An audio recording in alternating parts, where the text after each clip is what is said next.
ಆತ್ಮೀಯ ಸ್ನೇಹಿತರೆ, ಎಲ್ಲರಿಗೂ ನಮಸ್ಕಾರಗಳು. NMMS ಪರೀಕ್ಷೆನ ನೀವು ಕ್ರ್ಯಾಕ್ ಮಾಡಬೇಕಂದಿದ್ದೀರಾ? ಎಸ್, ಯು ಆರ್ ರೈಟ್ ಸ್ನೇಹಿತರೆ.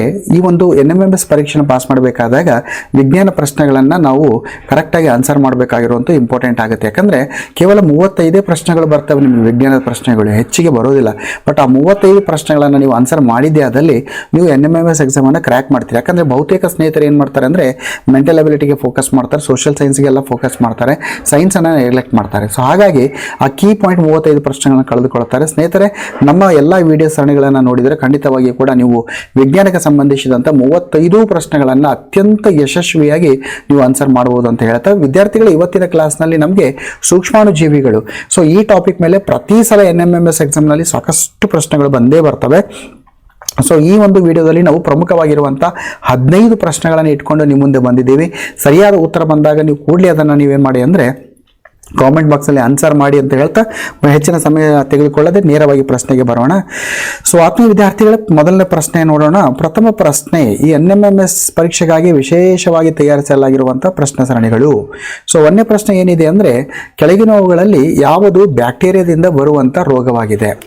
ನೋಡಿ, ಸೊ ಸಾಮಾನ್ಯವಾಗಿ ರೋಗ ಅಂತ ಬಂದಾಗ ಬ್ಯಾಕ್ಟೀರಿಯಾ, ಪ್ರೋಟೋಜೋವಾ, ವೈರಸ್ಸು ಎಲ್ಲರಿಂದ ಬರ್ತವೆ. ಬಟ್ ಕೆಳಗೆ ವಿಶೇಷವಾಗಿ ಬ್ಯಾಕ್ಟೀರಿಯಾದಿಂದ ಬರುವಂಥ ರೋಗ ಯಾವುದು? ಆಪ್ಷನ್ ಎ ಟ್ಯೂಬರ್ಕ್ಯುಲೋಸಿಸ್ ಅಥವಾ ಕ್ಷಯ, option B polio, option C influenza, option D ದಡಾರ. ಸೊ ಈ 4ರಲ್ಲಿ ಬ್ಯಾಕ್ಟೀರಿಯಾದಿಂದ ಬರುವಂಥ ರೋಗ ಯಾವುದು? ನಿಮ್ಮ ಉತ್ತರವನ್ನು ಕಾಮೆಂಟ್ ಬಾಕ್ಸ್ನಲ್ಲಿ ಕಾಮೆಂಟ್ ಮಾಡಿ ನೋಡ್ತಾ ಹೋಗೋಣ. ಸ್ನೇಹಿತರೆ, ಇಲ್ಲಿ ಬ್ಯಾಕ್ಟೀರಿಯಾದಿಂದ ಬರುವಂಥ ರೋಗ ಯಾವುದು ಅಂದರೆ ಕ್ಷಯ ಅಥವಾ ಟ್ಯೂಬರ್ಕ್ಯುಲೋಸಿಸ್ ಅಂತ ನಾವು ಹೇಳ್ತೀವಿ. Question number 2.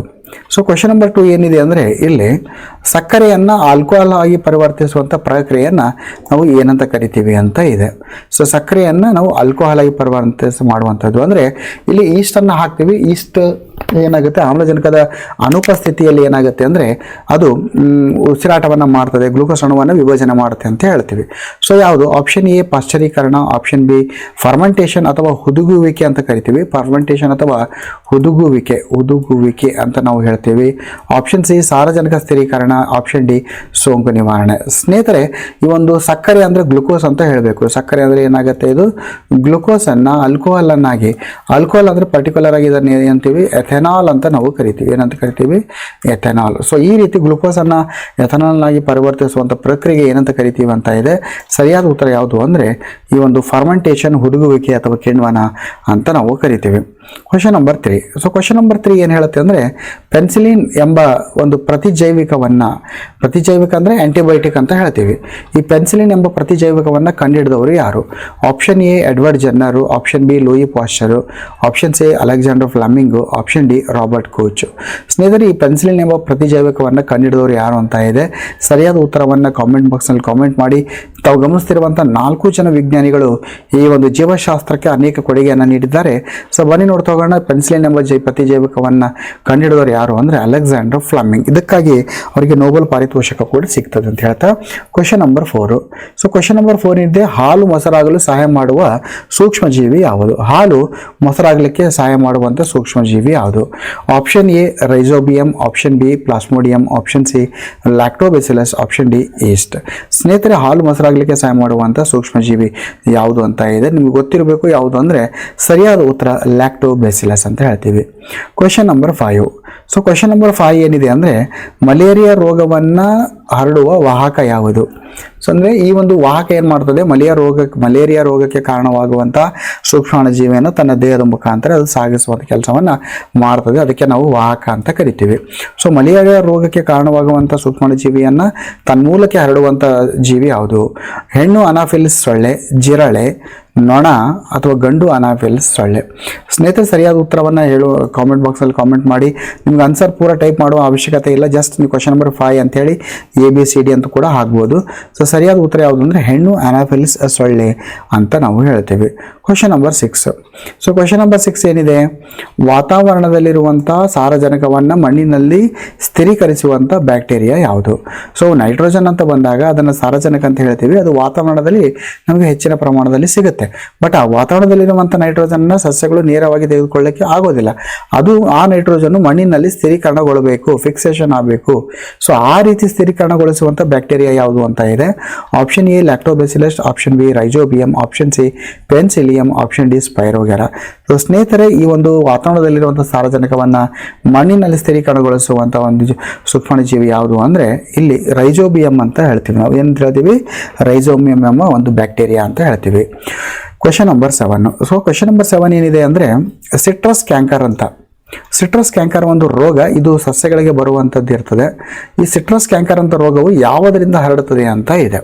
ಸಿಟ್ರಸ್ ನಿಂಬೆ ಗಿಡ ಇರುತ್ತೆ, ಆರೆಂಜು, ಇಂಥ ಸಿಟ್ರಸ್ ಗಿಡಗಳಿಗೆ ಬರುವಂಥದ್ದು ಸಿಟ್ರಸ್ ಕ್ಯಾಂಕರ್ ಅಂತ ರೋಗ. ಯಾವುದ್ರ ಮುಖಾಂತರ ಹರಡುತ್ತೆ ಅಂತ ಇದೆ. ಆಪ್ಷನ್ ಎ ಗಾಳಿ, ಆಪ್ಷನ್ ಬಿ ನೀರು, ಆಪ್ಷನ್ ಸಿ ಕೀಟಗಳು, ಆಪ್ಷನ್ ಡಿ ಮಣ್ಣು. ಸೊ ಈ ಒಂದು ಸಿಟ್ರಸ್ ಕ್ಯಾಂಕರ್ ಎಂಬುದು ರೋಗ ಏನಿದೆ, ಸೊ ಯಾವುದ್ರ ಮುಖಾಂತರ ಹರಡುತ್ತದೆ ಅಂತ ಒಂದು ಪ್ರಶ್ನೆ ಇದೆ. ಸೊ ಸರಿಯಾದ ಉತ್ತರವನ್ನು ಕಾಮೆಂಟ್ ಬಾಕ್ಸ್ನಲ್ಲಿ ಕಾಮೆಂಟ್ ಮಾಡಿ ಸ್ನೇಹಿತರೆ. ಸರಿಯಾದ ಉತ್ತರವನ್ನು ನಾನು ಹೇಳ್ತೀನಿ ಈಗ. ಯಾವುದು ಅಂದರೆ ಗಾಳಿ ಮುಖಾಂತರ ಈ ಒಂದು ಸಿಟ್ರಸ್ ಕ್ಯಾಂಕರ್ ರೋಗ ಏನಾಗ್ತದೆ, ಹರಡುತ್ತದೆ ಅಂತ ನಾವು ಹೇಳ್ತೀವಿ. Question number 8. ಈ ಕೆಳಗಿನವುಗಳಲ್ಲಿ ಯಾವುದು ಆ್ಯಂಟಿಬಯೋಟಿಕ್ ಆಗಿದೆ? ಪ್ರತಿಜೈವಕ. ನೀವು ನಿಮ್ಮ ಆರೋಗ್ಯ ಸರಿ ಇಲ್ಲದೆ ಇದ್ದಾಗ ಹಾಸ್ಪಿಟಲ್ಗೆ ಹೋದಾಗ ನಿಮಗೆ ಆ್ಯಂಟಿಬಯೋಟಿಕ್ಸ್ ಟ್ಯಾಬ್ಲೆಟ್ಸ್ ಅಲ್ಲಿ ಕೊಡ್ತಾರೆ, ಇಂಜೆಕ್ಷನ್ಸ್ನೆಲ್ಲ ಕೊಡ್ತಾರೆ. ಸೊ ಕೆಳಕಂಡ ಒಂದು ಆಪ್ಷನ್ಸ್ಗಳಲ್ಲಿ ಯಾವುದನ್ನು ನಾವು ಆ್ಯಂಟಿಬಯೋಟಿಕ್ ಅಂತ ಹೇಳ್ತೀವಿ. Sodium bicarbonate, streptomycin, alcohol, yeast. Sodium bicarbonate ಅಂದರೆ ಅಡಿಗೆ ಸೋಡಾ ಆಗುತ್ತೆ. ಆಲ್ಕೋಹಾಲ್ ಅಂದರೆ ಅದು ಆ್ಯಂಟಿಬಯೋಟಿಕ್ ಅಲ್ಲ. ಈಸ್ಟ್ ಅಂದರೆ ಒಂದು ಶಿಲೀಂಧ್ರ. ಸೊ ಉಳಿತು ಯಾವುದು, ಸ್ಟ್ರೆಪ್ಟೊಮೈಸಿನ್ ಇಸ್ ಯಾವುದು, ಪ್ರತಿಜೈವಕ, ಅಥವಾ ಅದನ್ನು ನಾವು ಏನಂತ ಹೇಳ್ತೀವಿ, ಆ್ಯಂಟಿಬಯೋಟಿಕ್ ಅಂತ ನಾವು ಹೇಳ್ತೀವಿ. Question number 9. So question number 9 ಏನು ಅಂದರೆ ಬ್ರೆಡ್ ಅಥವಾ ಇಡ್ಲಿ. ಸೊ ಬ್ರೆಡ್ ಅಥವಾ ಇಡ್ಲಿ ಹಿಟ್ಟನ್ನು ಉಬ್ಲಿಕ್ಕೆ ಕಾರಣ ನೋಡಿ. ಬ್ರೆಡ್ ನೋಡಿ ಎಷ್ಟು ದಪ್ಪ ಆಗಿರ್ತದೆ, ಈ ರೀತಿ ದಪ್ಪ ಇರ್ತದೆ. ಅದೇ ಹಿಟ್ಟನ್ನು ಮನೆಯಾಗ ಮಾಡಿದ್ರೆ ನೀವು ಅದು ಚಪಾತಿ ಏನಾಗುತ್ತೆ ಅಂದರೆ ಈ ಬ್ರೆಡ್ ರೀತಿಯಲ್ಲಿ ಉಬ್ಬಿರೋದಿಲ್ಲ. ಬಟ್ ಇಲ್ಲಿ ಏನಾಗುತ್ತೆ, ಬ್ರೆಡ್ ಸೈಜ್ನಲ್ಲಿ ಉಬ್ಬುತ್ತದೆ. ಕಾರಣ ಏನು ಅಂತ ಇದೆ. ಅಂದರೆ ಇಡ್ಲಿ ಕೂಡ ಹಾಗೆ ನೋಡಿ, ಇಡ್ಲಿ ಎಷ್ಟು ಈ ರೀತಿ ಗರಿಗರಿಯಾಗಿರುವಂಥದ್ದು ಇಡ್ಲಿ ಏನಿರುತ್ತೆ, ದಪ್ಪವಾಗಿರುತ್ತೆ, ಚಿಕ್ಕ ಚಿಕ್ಕ ರಂಧ್ರಗಳೆಲ್ಲ ಇರ್ತವೆ. ಸೊ ಉಬ್ಲಿಕ್ಕೆ ಕಾರಣ ಏನು? ಆಪ್ಷನ್ ಎ ಶಾಖ, ಆಪ್ಷನ್ ಬಿ ರುಬ್ಬುವುದು, ಆಪ್ಷನ್ ಸಿ ಈಸ್ಟ್ ಜೀವಕೋಶಗಳ ಬೆಳವಣಿಗೆ, ಆಪ್ಷನ್ ಡಿ ನೀರು ಹಾಕುವುದು. ಸೊ ಯಾವುದರಿಂದ ಈ ಒಂದು ಬ್ರೆಡ್ ಅಥವಾ ಇಡ್ಲಿ ಹಿಟ್ಟು ಉಬ್ಲಿಕ್ಕೆ ಕಾರಣ ಅಂತ ಇದೆ. ಸರಿಯಾದ ಉತ್ತರ ಯಾವುದು ಅಂದರೆ ಈಸ್ಟ್ ಜೀವಕೋಶಗಳ ಬೆಳವಣಿಗೆ.